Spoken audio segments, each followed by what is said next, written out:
matéria de deslocamentos populacionais, tá? Páginas 256 a 265 do livro. Coloquem a data aí, dia 20 de agosto, tá bom? O ciclo da borracha. Ao longo da história do Brasil, a extração de diversos produtos das matas brasileiras estimulou o deslocamento de muitas pessoas pelo território, né? Como a tia já vem falando na aula anterior. Entre esses produtos está o látex, substância líquida retirada de uma árvore chamada seringueira, que é utilizada para produzir borracha natural, tá? Esse produto foi um produto muito comercializado no século XIX, tá? Ele passou a ser um produto amplamente utilizado nesse período, tá? Na indústria, pela indústria, tornando-se um produto muito valorizado.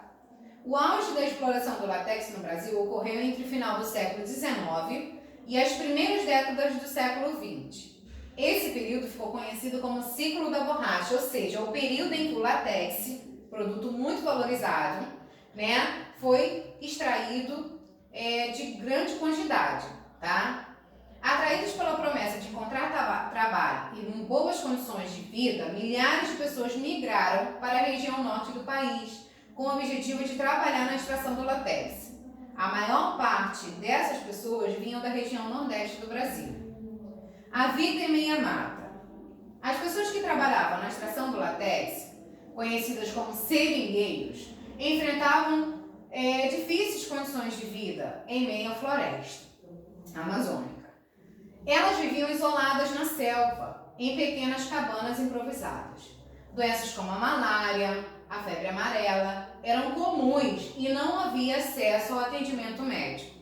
Além disso, os seringueiros recebiam salários muito baixos, então elas estavam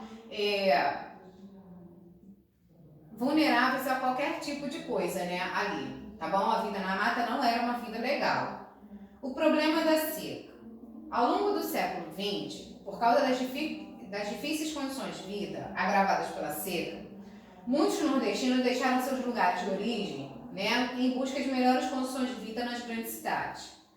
A migração de nordestinos se intensificou a partir de 1930, quando grandes cidades, como Rio de Janeiro e São Paulo, passavam por um processo de crescimento industrial.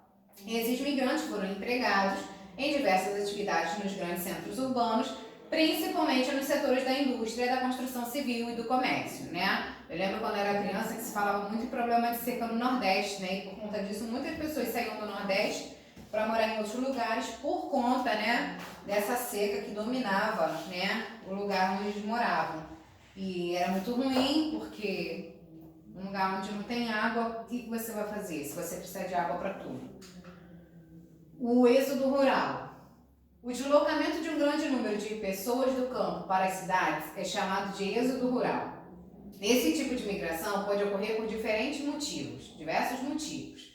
O êxodo rural está relacionado principalmente à implementação de indústrias nas cidades brasileiras, né? Como a tia falou, a pessoa vai em busca de melhores condições de vida, de emprego, de estar próximo a lugares onde ela pode ter um atendimento médico, onde pode ter uma condição melhor de vida, do emprego e tudo mais, tá? No início do século XX, alguns centros urbanos passaram a oferecer um grande número de empregos na indústria e no comércio. Assim, atraídos por melhores condições de vida, muitos camponeses migraram para as cidades, tá?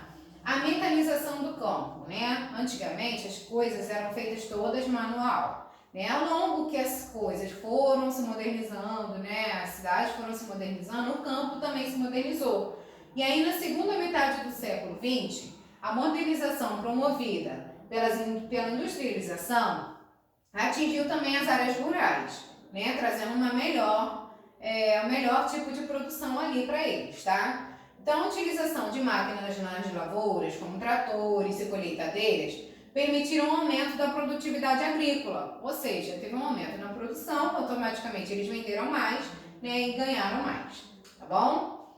A migração para o centro-oeste. A partir da segunda metade do século XX, a região centro-oeste do Brasil passou a receber cada vez mais migrantes, tá? Conheça a seguir alguns fluxos migratórios para essa região, tá bom?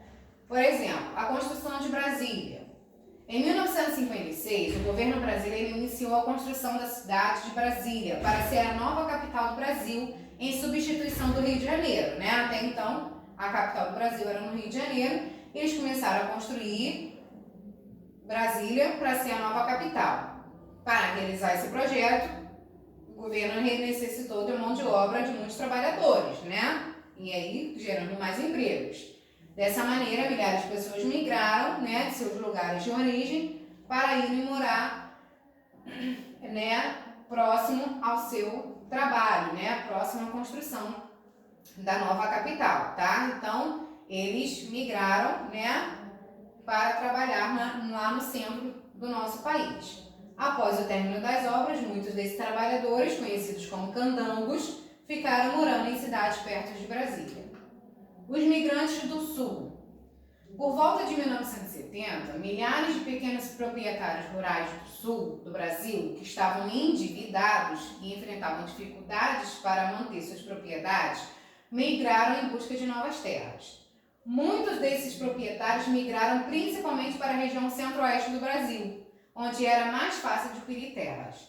Nessa região, os novos proprietários passaram a desenvolver a agropecuária, criando gado, cultivando soja, trigo, milho, entre outros produtos. Tá? Um beijo grande e até a próxima aula.